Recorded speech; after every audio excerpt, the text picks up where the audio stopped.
bajo la dirección de Sebastián Munilla, que trabaja en agronomía de la UBA, y Guille acá. Y nada, bueno, como producto tenemos este paper que está publicado ahora fresquito el mes pasado. Un poco la idea del trabajo es cuando nosotros trabajamos con modelos multicarácter, nosotros estamos trabajando con observaciones fenotípicas que están relacionadas entre sí, que correlacionan entre ellas. Digamos, en este caso, en un sistema donde tenemos 3 fenotipos evaluados que tienden a moverse juntos en algún sentido, y asumimos, intentamos explicar esa relación entre los fenotipos a través de covarianzas entre los efectos genéticos y o covarianzas entre los efectos ambientales, que es lo que termina dando origen después a correlaciones genéticas, que solemos explicarlas en general por losis con efectos pleiotrópicos, a veces con desequilibrio de derivamiento, y a correlaciones ambientales pensando que el ambiente ejerce un efecto en común sobre varios fenotipos y, digamos, los tracciona juntos, y eso genera que las observaciones fenotípicas estén asociadas. Ahora bien, lo que puede suceder, lo que sucede a veces, es que esas relaciones que se dan en los fenotipos no sean solamente debidas al efecto de correlaciones, sino que se den relaciones causales entre las variables. Es decir, primero ocurre una variable, la variable toma un valor y eso condiciona el valor de una variable que le sigue, ¿sí? en una estructura causal, ¿sí? Y esas relaciones causales las representamos con flechas rojas en este caso, que tienen la característica en general de ser unidireccionales, ¿sí? A diferencia de las correlaciones que son bidireccionales. Entonces, la noción de causalidad es que ahora una variable toma un valor determinado y el valor que tome esa variable condiciona el valor que va a tomar la variable que le sigue en esa red causal, ¿sí? Esta relación causal entre las variables lo que nos obliga es a tomar, o sea, queremos incorporar, tenemos que meter algún otro tipo de modelos de análisis, que son estos modelos recursivos, también se les llama modelos de ecuaciones estructurales, donde en realidad la recursión tiene que ver con esto, ¿no? Algo que ocurre primero condiciona lo que va a ocurrir después. Es un poco la definición de la recursión, y nosotros podemos considerarla adentro del modelo de análisis. En general, lo que se plantea con esto es que cuando nosotros trabajamos con modelos multicarácter o unicarácter, digamos, con modelos animales, en la definición más básica del modelo decimos que el fenotipo que nosotros vemos se debe a la suma del efecto genético más el efecto ambiental, la suma de los efectos aditivos más un efecto ambiental. Cuando empezamos a considerar estas relaciones recursivas entre las variables, estamos obligados a meter un término más a la fórmula, ¿sí? que básicamente tiene a los fenotipos y a una matriz lambda, que es una matriz triangular, que básicamente lo que representa es estas flechas, digamos. Esta flecha es el efecto de I1 sobre I2, este es el efecto de I1 sobre I3 y este es el efecto de I2 sobre I3. ¿Sí? Multiplicando a los mismos fenotipos, ¿sí? Lo que nos genera que las variables fenotípicas empiecen a estar a los dos lados de la ecuación. Si eso lo miramos algebraicamente, lo que decimos es que el primer carácter, ¿sí? se debe a la suma de los efectos genéticos y ambientales. Ahora, ya cuando miramos el segundo carácter, depende de los efectos genéticos, de los efectos ambientales y del valor que haya tomado el valor fenotípico para la variable 1, ponderada por un regresor. ¿Sí? Si miramos la variable fenotípica 3, tiene su efecto genético, su efecto ambiental, el efecto fenotípico de 1 y el efecto fenotípico de 2, ponderados por sus regresores. Lo cual empieza que cuando lo empezás a desagregar a esto, te empiezan a aparecer todos los valores de cría y todos los efectos de los errores de las variables anteriores, se te empiezan a meter en la definición de esta ecuación, y si uno va abriendo este valor, lo que es esta línea de la ecuación se convierte en un choclo así, que tiene a 1, E1, A2 y E2, ponderados por por alguna función de estos datos. Eso es como quedaría redefinido el modelo. Entonces, un poco lo que empezamos a mirar con esto es bueno, que en la bibliografía existen relaciones causales. Digamos, cuando nosotros pensamos en muchos de los modelos multicarácter que a veces ajustamos, algunas de las relaciones obedecen a relaciones causales, ¿sí? El caso típico es el largo de gestación y el peso al nacimiento. ¿Sí? La gestación primero es más corta o es más larga y eso afecta el peso al nacimiento, pero no es que el peso al nacimiento necesariamente va a afectar el largo de gestación. Entonces, visto que tenemos algunas relaciones recursivas o causales en la bibliografía, bueno, ¿qué pasa si nosotros las metemos adentro de los modelos de predicción? Porque lo que estamos haciendo ahora es básicamente obviarlas, no darles bolilla, y en realidad lo que empieza a pasar es que esas flechas terminan absorbidas en correlaciones genéticas y ambientales. Y un poco lo que nos planteamos es, bueno, ¿qué pasa? ¿Tenemos alguna ventaja adicional de empezar a tratar de manejar este problema de meter las recursiones adentro de las ecuaciones para obtener valores de cría si eso nos genera algún efecto en la respuesta a la selección, que es en definitiva el motor del mejoramiento genético? Nos planteamos como hipótesis, después de discutir bastante, que estas relaciones causales, digamos, si realmente existiesen, no es cuestión no tiene que ver con forzar relaciones que no hay, sino que una vez que existen, si nosotros las pudiéramos considerar adentro de las estimaciones de los valores de cría, deberíamos tener modificaciones en la respuesta a la selección, porque el valor de cría que estaríamos obteniendo es un valor de cría más limpio del efecto fenotípico de las otras variables. ¿Sí? Está más despejado, si se quiere, el efecto fenotípico de otras variables. Obviamente no de las correlaciones genéticas que pueden seguir estando, pero estaríamos considerando solo las correlaciones genéticas debido a efectos génicos. Entonces, lo que hicimos, obviamente con estas cosas, la única forma es probarlo bajo un modelo de simulación, donde lo que hacemos es simular un proceso, tratar de estimarlo y ver que también estimamos el proceso que queremos, es ir pasando de un lado a otro del mostrador, ¿no? Definimos una red causal que fue esta. La idea de esa red causal es que nos permitía testear efectos directos, efectos indirectos, efectos positivos, efectos negativos, tener variables que sean independientes entre ellas. Es como que en 5 variables nos encontramos con una red causal que nos permitía responder a varias preguntas. Definimos una población sencilla con 4 rodeos de 250 hembras. Uso la palabra rodeos de formación profesional, o sea, 4 subpoblaciones de hembras, un único pool de 50 machos que se aparean en todos los grupos de hembras. De alguna manera eso nos mantiene conexos a los 4 grupos de hembras, con reposición del 30% de las hembras y el 50% de los machos en cada generación. Producimos una primera generación de animales, luego los apareamos por 5 generaciones al azar para generar un poquito de estructura en la población y poder generar estimaciones.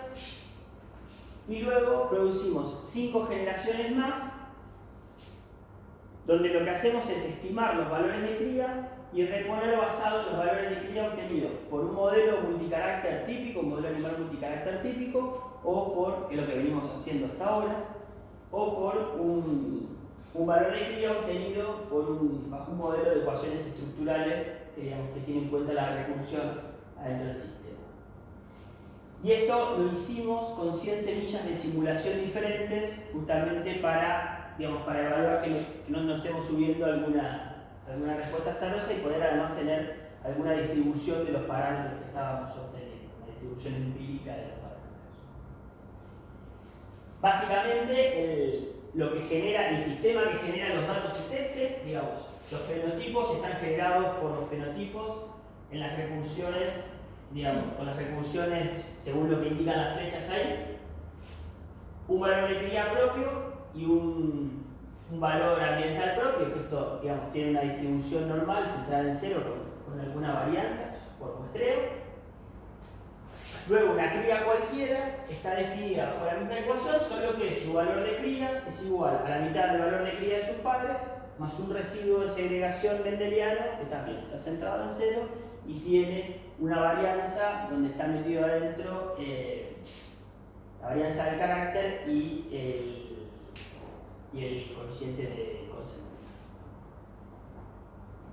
Y esto está armado en R, y básicamente lo que hicimos es, yo lo que hice fue armar la simulación en R, y para resolver las ecuaciones del modelo animal, se usó un programa que ya lo tiene mucho más optimizado de lo que yo voy a poder programarlo. Entonces básicamente lo que hace es, en cada nueva generación, R imprime un archivo de datos, ordena la ejecución de BLAPF90 en memoria y después importa los valores de cría, ¿no?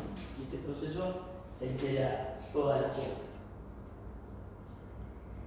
Y planteamos dos escenarios de simulación. Un primer escenario donde decimos, bueno, los caracteres no están genéticamente correlacionados, un poco para ver, para tener más en claro a dónde van a parar las relaciones. Sabemos que las relaciones se absorben las relaciones causales se absorben en correlaciones genéticas y ambientales, pero a ver cuál era ese impacto. Tenemos un poco de un absurdo y otro modelo más realista, si se quiere, donde en realidad las relaciones causales están pisadas también con correlaciones genéticas y las dos cosas están actuando en simultáneo. Y seleccionamos por el carácter 1, por el carácter 4 y por el carácter 5.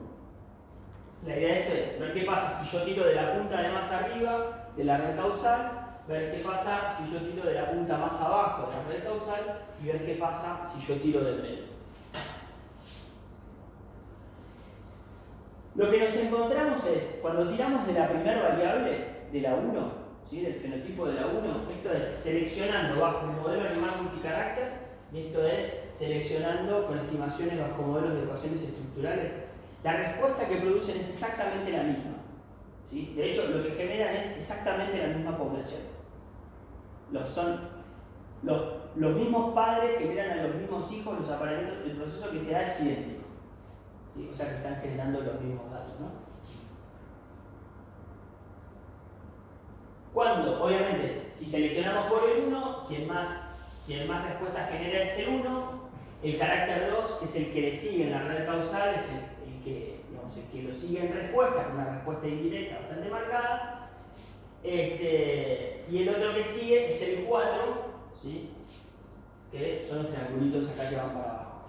El 3 es independiente, se mantiene en 0, y el 5 ya empieza a quedar muy lejos y en realidad se empiezan a sumar los efectos positivos y negativos más los independientes del 3 y anda siempre cerquita del 0.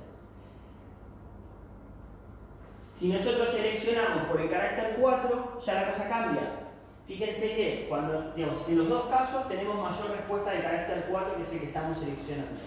Ahora, cuando seleccionamos con modelos animales multicarácter, tenemos una respuesta más importante en el carácter objetivo, pero tenemos, si se fijan, respuestas correlacionadas que en este sistema no los tenemos, ¿sí? Acá tenemos una respuesta más baja del carácter 4, tenemos una respuesta indirecta del carácter 5, porque es causado por el 4, pero no tenemos respuesta aguas arriba. Entonces, un poco lo que pasa es que nos ahorramos la respuesta indirecta, si no tenemos la respuesta indirecta, un poco a expensas de pisar la respuesta directa, ya que toda esta respuesta indirecta que estamos teniendo aguas arriba, después baja por la red causal y genera respuesta, y es lo que termina levantando la respuesta del carácter 4. Si miramos lo que pasa al seleccionar por el carácter 5, pasa lo mismo, tenemos respuesta al seleccionar, al meter las recursiones solo de carácter 5 y el resto de los caracteres se mantienen independientes, mientras que si seleccionamos por modelos animales multicarácter, o estimamos de modelos animales multicarácter, la respuesta que tenemos mucha más respuesta correlacionada del resto de las variables. Si incluimos las correlaciones genéticas adentro del sistema, o sea, si asumimos que están actuando juntos correlaciones genéticas o covarianzas genéticas y las relaciones causales, lo que pasa es lo mismo, digamos, cuando selecciono por el carácter 1, genero exactamente la misma respuesta. Cuando digamos, con valores absolutos diferentes, porque ya lo que empieza a jugar acá son las correlaciones genéticas que empiezan que son las que están en la matriz aquella, las covarianzas que están ahí en realidad, que lo que empiezan es a traccionar las distintas variables. Lo mismo al seleccionar ahora cuando seleccionamos por el carácter 4, la respuesta indirecta de nuevo empieza a cambiar, ¿sí? Lo que pasa es que, digamos, de nuevo, al tener las correlaciones genéticas en el medio es más difícil de ver y por eso habíamos planteado el escenario anterior. Porque lo que te empieza a pasar acá es que vos ves una respuesta del carácter 4, ves una respuesta del 5, ves una respuesta del 3 y del 2, que en este caso se debe solo a la correlación genética y por eso es más chica que la que tenés cuando evaluás mediante un modelo animal multicarácter. Un poco la idea de haber limpiado las covarianzas primero tenía que ver justamente con poder cuantificar este efecto. Y al seleccionar por el carácter 5, la misma situación, digamos, responde el 5, responde el 4, que es el que tiene una covarianza genética importante, es el 0,3, que está ahí abajo en la matricita esa, y los otros caracteres, que si se fijan son independientes del 5, ¿sí? Que covarían en 0, se mantienen acá alrededor del 0. Cuando en este caso volvemos a tener respuesta indirecta a la selección. ¿Por qué sucede eso? En realidad lo que termina pasando es que los dos modelos, el modelo animal multicarácter y el modelo de ecuaciones estructurales, son paramétricamente equivalentes, ¿sí? Entonces, los dos modelos pueden producir la misma distribución de datos si uno encuentra cómo reemplazar los parámetros, ¿sí? Y la forma de reemplazar los parámetros es que los parámetros para cualquier modelo de ecuaciones estructurales existe un modelo animal multicarácter equivalente que sus varianzas y covarianzas, tanto genéticas como ambientales, tienen esta forma, ¿sí? Que básicamente, independientemente de la fórmula, lo que tienen son las varianzas y covarianzas del modelo original ponderadas por alguna función de los coeficientes causales, porque los otros son matrices de identidades que son una diagonal de unos. Entonces, lo que te genera esta relación es, si se quiere, una suerte de dispositivo de traducción de unos a otros, pero te permite tener dos modelos que con distintos parámetros te generan exactamente los mismos datos. Entonces, lo que está pasando es que cuando nosotros a un modelo estructural o un modelo recursivo que tiene esta matriz de varianzas y covarianzas genéticas y tiene esta matriz de relaciones causales, que es lo que nosotros simulamos, en realidad el modelo animal equivalente tiene esta matriz de varianzas y covarianzas genéticas. Entonces lo que empieza a pasar es que me aparecen varianzas y covarianzas genéticas que en realidad no son reales, pero es básicamente porque el modelo animal multicarácter no tiene dónde meter esta información. En el único lugar donde la puede meter es acá. Lo puede meter adentro de esta matriz. Y como esta matriz es simétrica, es lo que me termina generando después las correlaciones genéticas. Porque me empieza a inflar valores de cría de algunas estimaciones de los valores de cría de algunas variables, en realidad innecesariamente porque no están genéticamente correlacionados, pero es porque le echan toda esta información adentro, o una parte de esa información adentro. Gráficamente, si pensamos, digamos, si nosotros seleccionamos por el carácter 1, lo que sucede, ese cuadro no va ahí, lo que sucede es que la información que se mueve adentro del sistema es exactamente la misma, solo que viaja por vías diferentes. Si yo, en esto que es un modelo animal multicarácter, selecciono por el carácter 1, la información producida acá se va a mover a través de estas flechas y de estas flechas, pero va a viajar a todo el sistema. En este otro sistema, que no tiene las flechas por arriba y por abajo, la información va a viajar por estas líneas rojas, pero va a ser la misma información la que va a viajar en todo el sistema. Ahora, cuando yo selecciono por el carácter 4, lo que empieza a pasar es que la información por las flechas azules viaja por todo el sistema, pero en este sistema no puede viajar en contra de las flechas rojas, porque estas flechas son relaciones que tienen dirección. Entonces, lo que empieza a pasar es que la información que se genere acá solo puede viajar hacia adelante y no puede volver hacia atrás, y es eso lo que estaría generando una una no respuesta en la selección acá, y en ese caso, y en el caso de los modelos animales, estaría generando una respuesta que es involuntaria. El otro punto de esto es, bueno, bárbaro, hasta acá está todo simulado y funciona joya. El problema es que en la vida real los modelos asumen que los parámetros son conocidos, las varianzas y las covarianzas para cualquier modelo animal, y en este caso te aparece un juego de parámetros nuevos que son los coeficientes causales, donde vos tenés que te obliga a estimar estos coeficientes. O sea, estos coeficientes causales son bastante parecidos, por lo menos en cómo relacionan a los caracteres, que las dos matrices de arriba. Entonces, te obliga con la misma información a estimar un juego nuevo de parámetros, y eso pone un poco en crisis la identificabilidad del modelo. La simulación anduvo bárbara, porque teníamos parámetros conocidos. Bueno, ¿qué pasa si necesitamos trabajar con datos reales, si podemos estimar esos parámetros? Y acá probamos después de un par de intentos fallidos con otras cosas, probamos dos formas de estimación. La primera es decir, bueno, ¿qué pasa si yo estimo bajo un modelo de análisis que se llama análisis de confirmación de factores? Trato de estimar los parámetros de causalidad, las relaciones causales entre las variables, y una vez que las tengo me las guardo y estimo las varianzas y covarianzas genéticas y ambientales con un programa cualquiera que las estime para modelos animales. Porque yo ya sé que los dos modelos son equivalentes, entonces si yo conozco los parámetros del modelo animal y la matriz de relaciones causales, yo podría obtener por cálculo las covarianzas genéticas. Entonces la idea es, bueno, yo estimo esto con un programa, con un modelo de análisis, y estimo esto con otro. Esta matriz la construyo yo y puedo obtener cuáles son las varianzas y covarianzas genéticas y ambientales bajo el modelo recursivo. Y la otra cosa que probamos es decir, bueno, definamos este modelo en un programa que trabaje con modelos animales, porque básicamente lo que está diciendo este modelo es que los fenotipos actúan como covariables de otros fenotipos.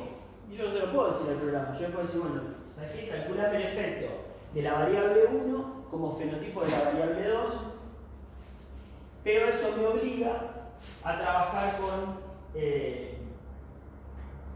matrices diagonales en los residuos de covarianzas en los residuales. No puedo tener correlaciones ambientales. Yo lo que, para trabajar bajo ese modelo, yo tendría que desagregar todas las correlaciones ambientales en relaciones causales. Las tendría que absorber todas hacia las relaciones causales.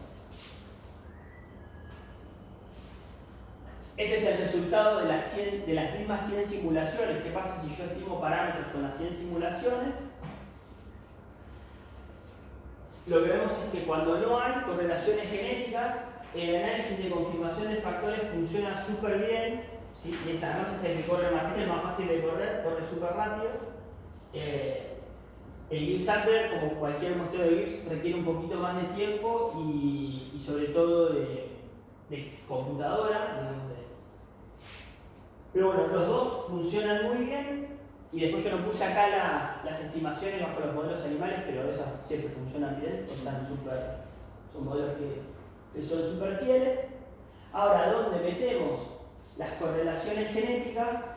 Adentro, ¿sí? Acá la linita punteada en los dos casos indica dónde está el parámetro real, y la otra es cuál es el parámetro que nosotros obtuvimos en nuestra muestra, ¿no?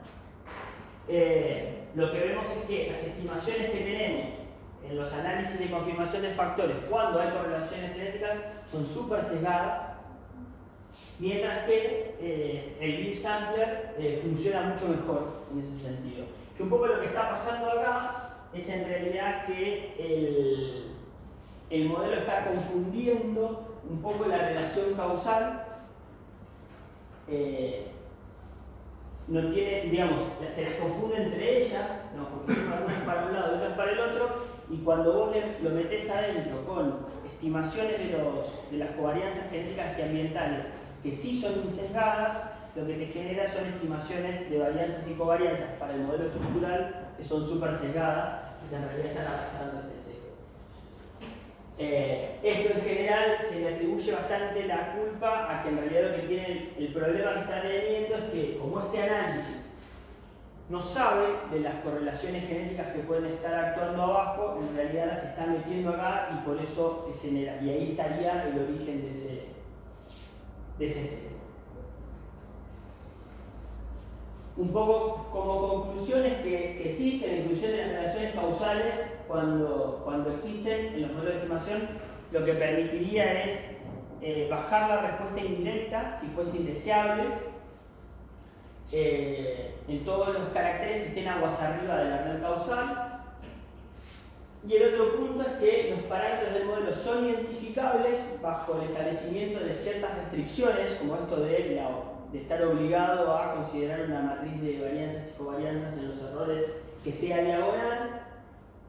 Existen algunas otras estrategias como la inclusión de variables instrumentales en el medio, que son un problema porque, digamos, en general los datos no llegan después de su ocurrencia, entonces no puedo incorporar variables instrumentales a datos que ya ocurrieron y por eso se las descartamos.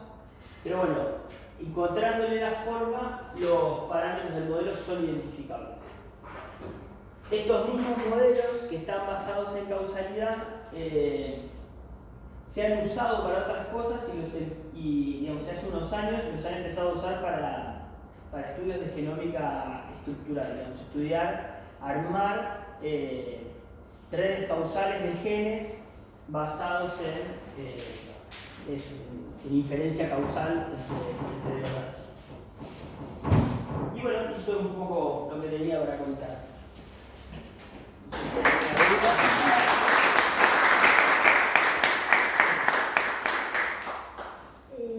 Excelente, me resulta un poco difícil, bueno, más allá de parte del proceso del entendimiento de algunos de los sistemas, cómo uno detecta cuáles son los fenotipos causales, o sea, cómo vos lográs y determinar eso. Dentro del modelo uno se entiende que podría y que evidentemente no pueden ser efectos aislados y la mayoría de las cosas no serían por efectos aislados. Ahora, ¿cómo llegás a definirlos e incorporarlos dentro del proceso? No sé si soy clara en la pregunta, o sea, me parece interesante como modelo, más allá de que por ahí me perdí en algunos que desconocía cuáles eran, pero sí me parece que desde el punto de vista de cómo se purifica eso, de saber cuál es lo que uno sería, llevarlo a la práctica, básicamente cómo sería el modelo, ¿no? ¿Cómo lo imaginan? No hay, es cierto que para el modelo lo otro que es cierto es la estructura causal es cierta y es conocida para el modelo, porque una vez que vos la metés adentro, claro, es verdad. Claro. Hay un par de estrategias, no hay ninguna que sea como un test que te garantice que esto es la estructura causal, no, son todas empíricas. Y lo que se hace básicamente es que cuando vos tenés, por lo que plantean es, bueno, vos tenés un juego de datos que pueden estar relacionados causalmente. La primera cosa es que vos podés evaluar biológicamente, o sea, vos podés descartar relaciones causales porque decís, bueno, esta no tiene sentido porque ocurren a destiempo o esta ocurre, digamos, una causa sí o sí de que ocurrir antes que su efecto, ese tipo de cosas. Una vez que tenés descartada esa parte, lo que empiezan a hacer es a trabajar con, la idea es la de la independencia condicional. Yo armo una regresión de una variable sobre otra. Yo cuando hago una regresión de una variable sobre otra, yo estoy condicionando una sobre la otra. Y el residuo que me queda de esa regresión es independiente de la variable regresora. ¿Sí? Entonces yo ahí puedo evaluar cuál es la correlación que le queda a ese residuo con el resto de las variables del sistema. Y de esa manera, digamos, claro, lo que va generando es como una especie de árbol de decisión donde vas descartando relaciones que no pueden ser, digamos, y las que te quedan son las que pueden ser. Básicamente lo que se hace es ir trabajando con regresiones, digamos, secuenciales y ir viendo en qué regresiones obtenés, digamos, regresiones con un valor 0 o distinto de 0. Y esa es como la estrategia de decisión que te permite ir armando el mapita. Pero digamos, lo que no está garantizado después es que no hay ningún test que te garantice que eso sea, más que vos decís que el parámetro te dio fuera de 0, entonces aceptes o descartes. Pero está bastante... Lo han trabajado, en realidad estos modelos, los orígenes de estos modelos son de Fisher en 1920. Tipo, ha hecho cosas geniales que después quedan. Después lo levantaron mucho los psicólogos, porque una de las cosas que permiten estos modelos que no está acá es trabajar con variables que no están medidas, con variables latentes. Entonces yo puedo definir una variable que yo no evalúo a través de 3 o 4 variables indicadoras, que básicamente lo que se hace es construir como si fuese un análisis de componentes principales para definir a la segunda variable.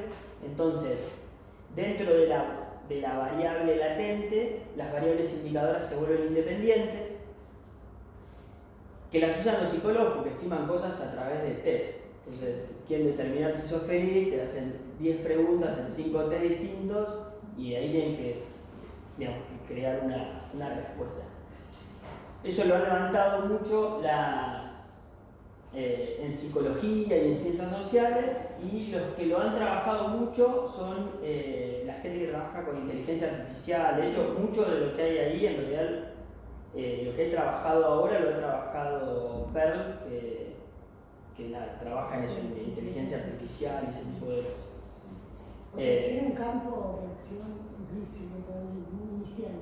Sí, a ver, en realidad son modelos, son herramientas matemáticas que permiten hacer cosas que les van encontrando nuevas funciones en la medida que los pueden adaptar. Ya pusieron variables que se sienten causales. Sí. Y ya hay productos de esto como para poder identificarlos. Claro, la idea detrás de todo de los modelos estos es la inferencia causal. Es que vos puedas probar causalidad. De hecho, en biología también se están usando justamente por esto de poder inferir causalidad basado en observaciones, que es siempre el gran contraargumento de los trabajos en biología, que muchos están basados en observación y no puedes determinar causalidad porque no estás controlando otras cosas.